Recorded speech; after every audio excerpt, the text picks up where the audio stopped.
Ve'amar belashon mistar. Le Tana, Rabbi, quand il parle dans la Mishnah, il parle d'abord de façon belashon mistar, c'est-à-dire impersonnelle. Il parle de façon générale. Et Zederer chez Libor Adam. À qui il parle? Il parle à l'homme. Donc il parle à tout le monde, il parle à un public.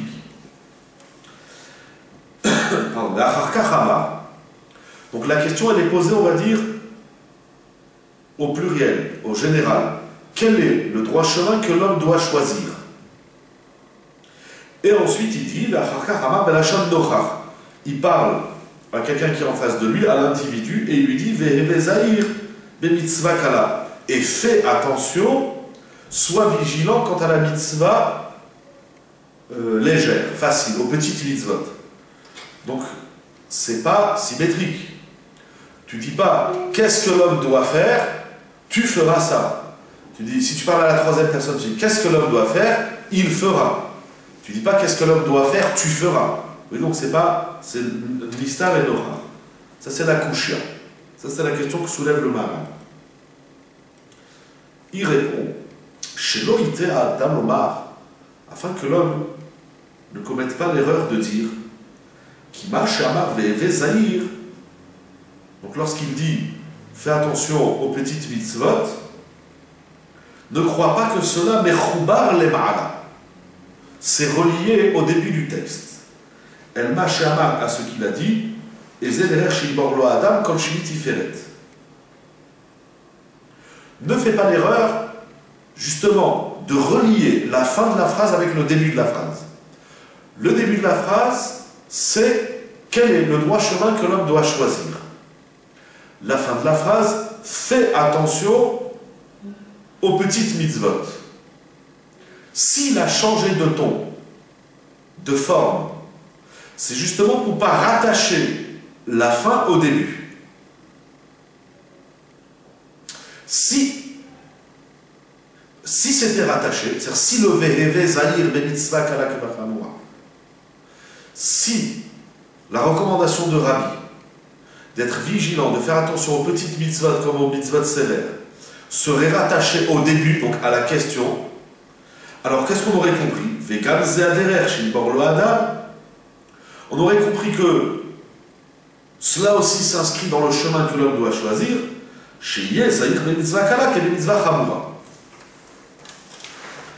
Si on relie la fin de la phrase avec le début de la phrase, alors l'idée serait la suivante.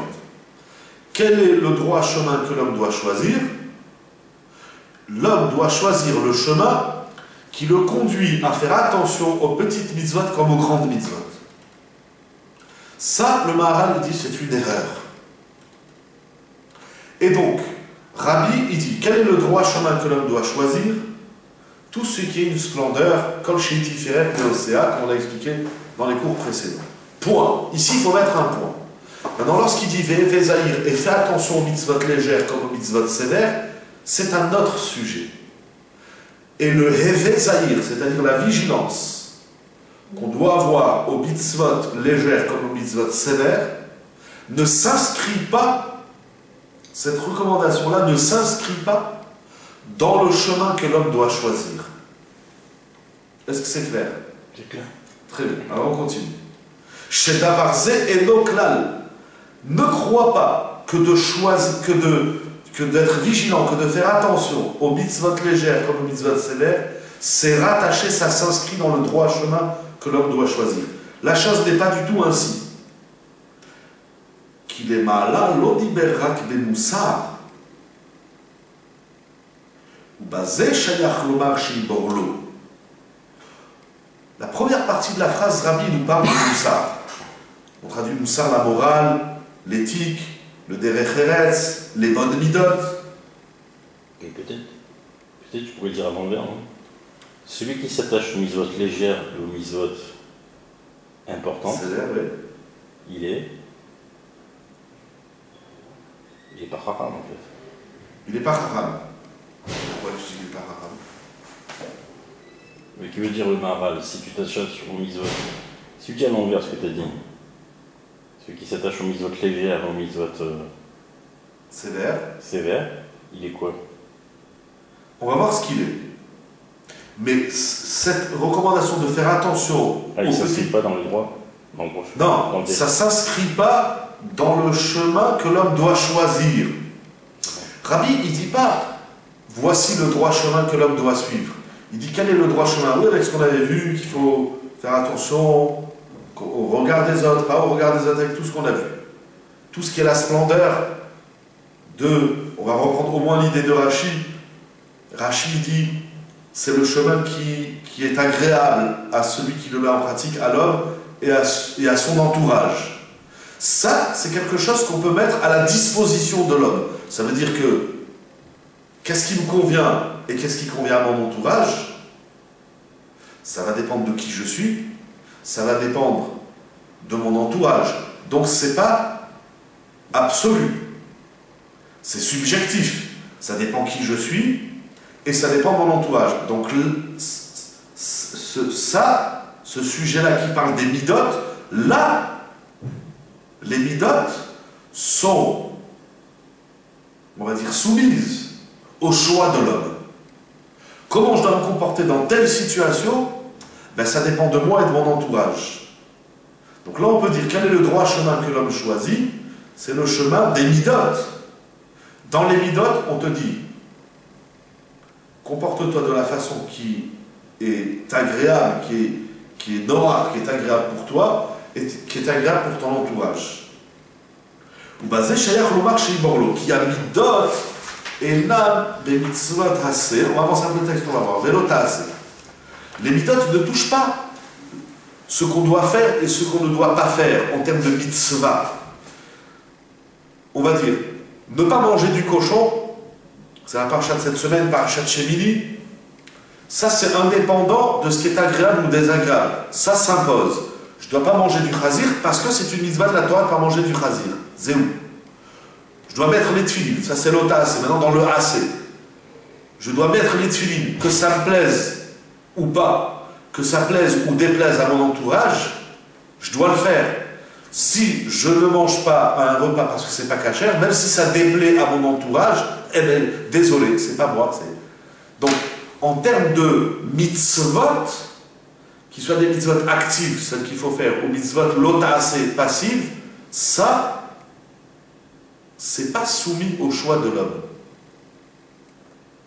Ce qui est soumis au choix, au birour, c'est-à-dire au choix, attention, un choix objectif, authentique, émette, ça c'est dans les midot. Il y a des gens avec qui il faut être récède, il y a d'autres avec qui il faut être un peu de retenue, il y a des gens avec qui il faut être sympathique, il y a des gens avec qui il faut un peu de morale, pas de morale, je veux dire de morale, de crainte. Avec les enfants, par exemple, on écoute à un moment donné, attention, je suis le père, il y a mon père, il y a ma mère. Donc je dois adapter mon comportement en fonction de ce que je suis et en fonction de mon entourage. Ça, c'est soumis au choix de l'homme. Au choix, attention, je mets des baguettes parce que il ne faut pas prendre l'étude là au milieu. Celui qui arrive au milieu, il faut qu'il révise les cours etc. et tout ce que le Maharal a expliqué notamment. Ça veut dire que je suis dans une situation, je dois me comporter chesed, orgueil, modestie, etc. Toutes les midotes, paresse, zèle. Maintenant, comment je vais choisir la mida? Ben, je vais voir d'abord qu'est-ce que je suis. Par exemple, quelqu'un qui est paresseux, il doit faire peur d'un peu plus de zèle.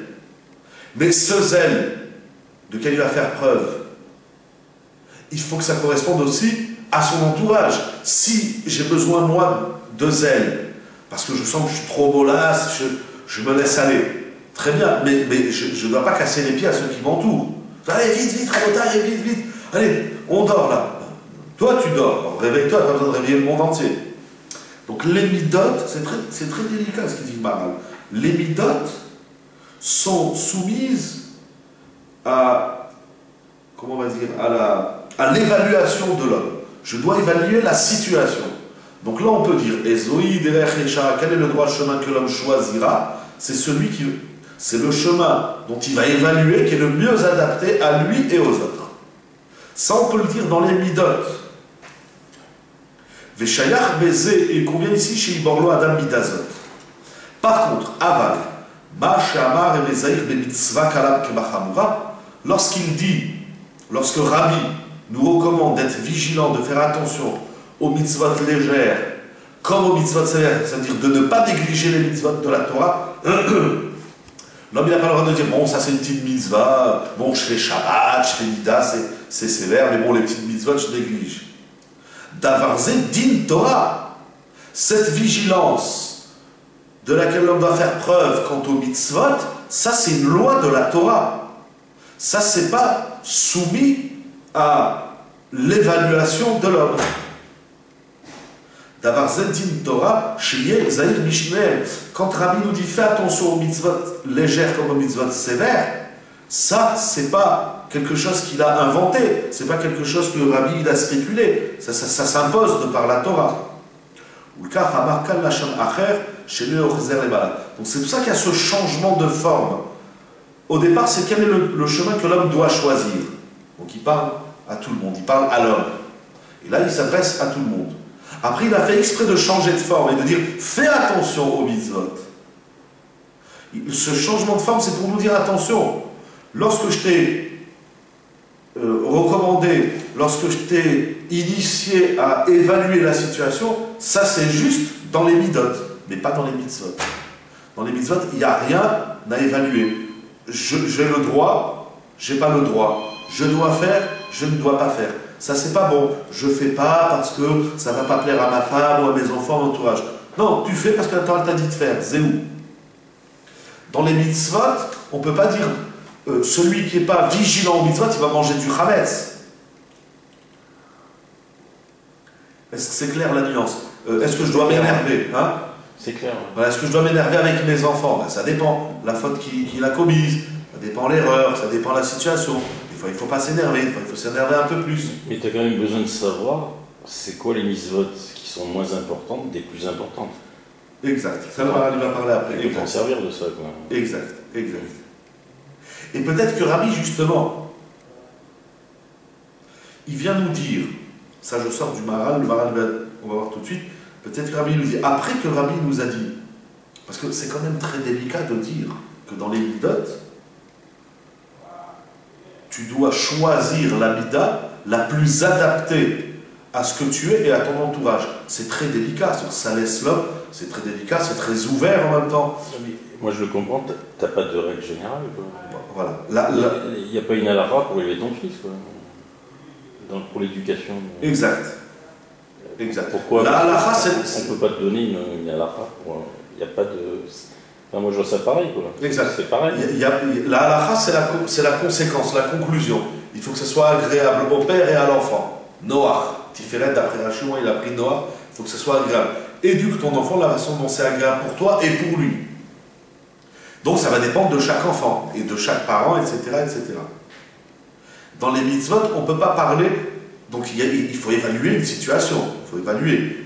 Donc il faut une chorma, tu parlais tout à l'heure du chacham, il faut une chorma, il faut... Dans les mitzvot, elles ne sont pas soumises à l'évaluation de l'homme. Et peut-être justement après qu'il nous a dit qu'il y a des situations qui sont soumises à la réflexion et à l'évaluation de l'homme, il dit attention, ça c'est tant que ça ne touche pas les mitzvot.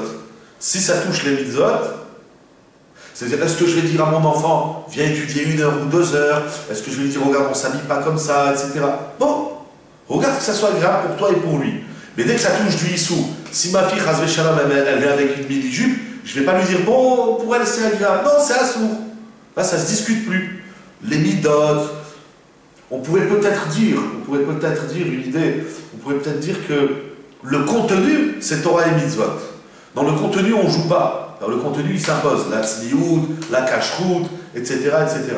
Mais maintenant, comment on va adapter, comment on va amener l'enfant au contenu des mitzvot, on est parti un peu dans le lourd. Là, il faut adapter. Si je dis à mon fils, fais la bracha avant de boire un verre d'eau, ça ne va pas passer, ni pour moi, ni pour lui. Il faut que je l'amène à ça. Et je ne vais pas dire, bon, si tu ne fais pas la bracha, c'est pas grave, tu n'es pas encore au niveau, on verra plus tard. Non, non, sache mon fils que tu as fait un issour. Je parle si la bar mitzvah, bien sûr. Tu as bu un verre d'eau, tu n'as pas fait la bracha, sache que tu as fait une avéra. Sur ça, il n'y a pas d'allègement. Pas d'allègement. La halakha, elle s'impose.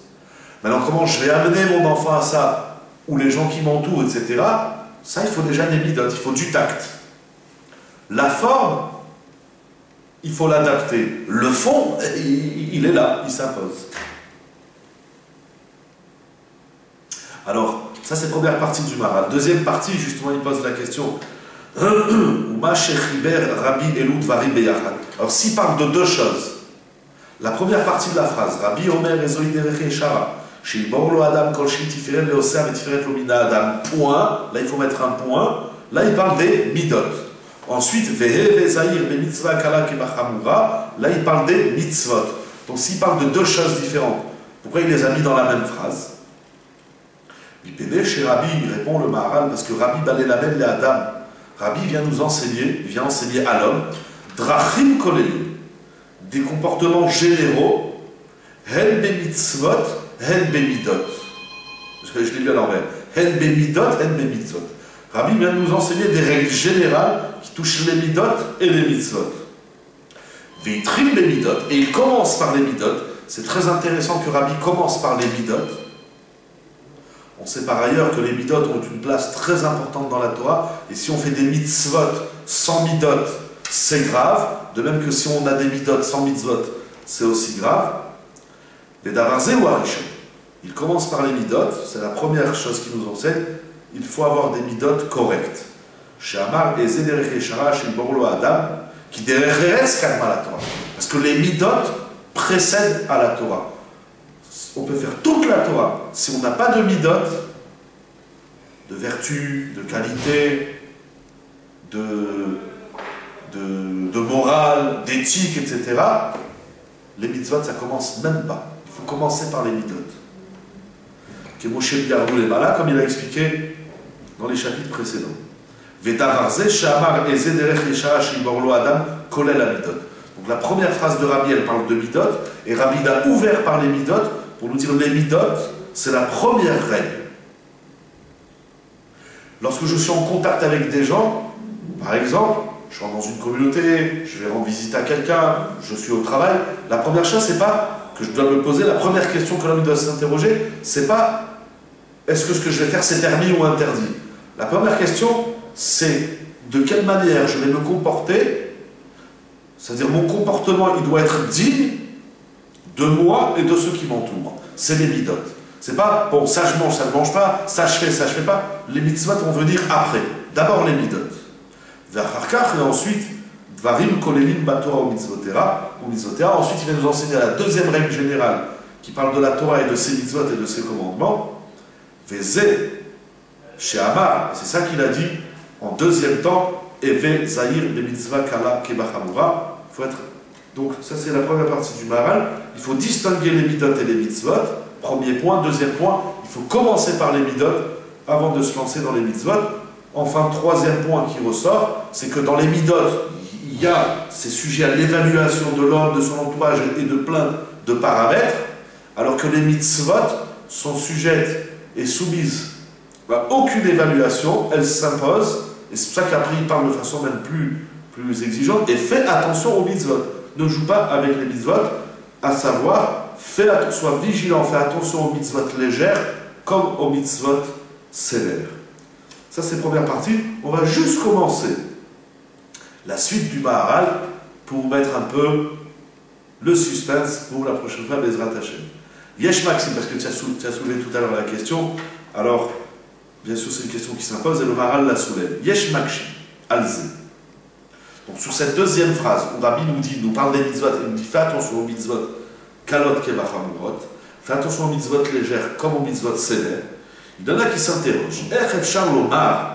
Comment est-il possible de dire Shamitzvot ha'echat kemo acheret? En vérité, le Maharal pose la question inverse. Il dit qu'est-ce qu'il dit Rabbi? Fais attention aux mitzvot légères comme aux mitzvot sévères. Il dit mais ça ne veut rien dire. Je peux dire à quelqu'un fais attention à A comme à B si A et B ils sont égaux. Mais si A et B, il y a A, il est supérieur à B. Alors je ne vais pas te dire fais attention à A comme à B, ou à B comme A, je vais te dire fais attention à A parce que A c'est très important, mais fais aussi attention à B. Je ne vais pas te dire fais attention aux petites mitzvot au même titre que tu fais attention aux mitzvot les plus sévères. Comment on peut dire que les mitzvot légères sont du même niveau que les mitzvot sévères? Si elles sont du même niveau que les mêmes mitzvot sévères, alors il n'y a plus sévère et légère. C'est comme si la maîtresse elle dit, voilà, il y a un exercice, il vaut 10 points. Sévère. Il y a un exercice, il vaut 1 point. Donc l'élève il dit, si je fais l'exercice 10 points, j'ai déjà au moins 10 de moyenne. Si je fais l'autre, j'aurai 11. Et la maîtresse elle dit, attention. Faites attention aux exercices à 1 point comme aux exercices à 10 points. En général, ça ne veut rien dire. Si tu me dis de faire attention aux exercices qui ont 1 point comme celui qui a 10 points, alors il n'y a plus de différence. Alors ne me dis pas celui-là il a 10 points et celui-là il a 1 point. Hein, c'est mathématique. Surtout que voilà que dans la Torah, Nitrim Kama Mitzvot Ha'achat Mipene Acheret. Il y a même des règles dans la Torah où il y a des mitzvot qui sont repoussées face à d'autres mitzvot. Par exemple, quand on dit assez dochelota assez, un commandement actif, qu'on traduit aussi par un commandement positif, repousse un commandement négatif. Assez dochelota assez. Ve'erev shar lomar shekulam shavot. Comment on peut dire que sur les 613 mitzvot,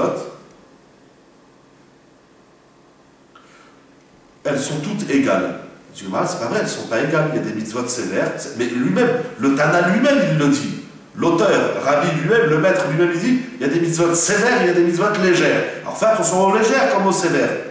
Mais s'il y a des légères et il y a des sévères, alors elles sont plus égales. Comment je peux faire attention? La même chose. Alors il va ramener un autre exemple, Maharal, ou met mitzvah. Par exemple, si on rencontre un cadavre, met mitzvah, il n'y a personne qui s'en occupe. Ou bien si il y a quelqu'un qui est décédé, mais il n'y a personne qui s'en occupe, il n'a pas de famille, c'est met mitzvah. Ben, c'est une mitzvah d'aller l'enterrer, et cette mitzvah, elle repousse plein de mitzvot.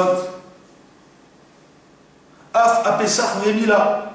Ça veut dire que si je dois me rendre à Yerushalayim pour faire le Korban Pessah, mais sur la route, je me rends compte qu'il faut enterrer un mort, qu'il n'y a personne qui s'en occupe, je laisse tomber le Korban Pessah, je m'occupe du Met Mitzvah. De même la Mila, si je me rends à un endroit pour faire la Mila à mon fils, qui est une Mitzvah de la Torah, si sur le chemin je rencontre un Met, qu'il n'y a personne qui s'en occupe, eh bien la Mila de mon fils, je la ferai demain. Donc tu vois qu'il y a une Mitzvah qui repousse une autre. Et donc si une Mitzvah repousse une autre, Imken, elle a une Mitzvah de Shabbat. Donc les Mitzvot ne sont plus égales. Ça, c'est la coucha du Maharal. Mais c'est sûr qu'il faut expliquer aussi, la question que tu as soulevée, c'est quoi Chamour? C'est quoi cette automatiquement, mais le Maharal il expliquera tout ça, je vous dis à la prochaine fois. C'est bon.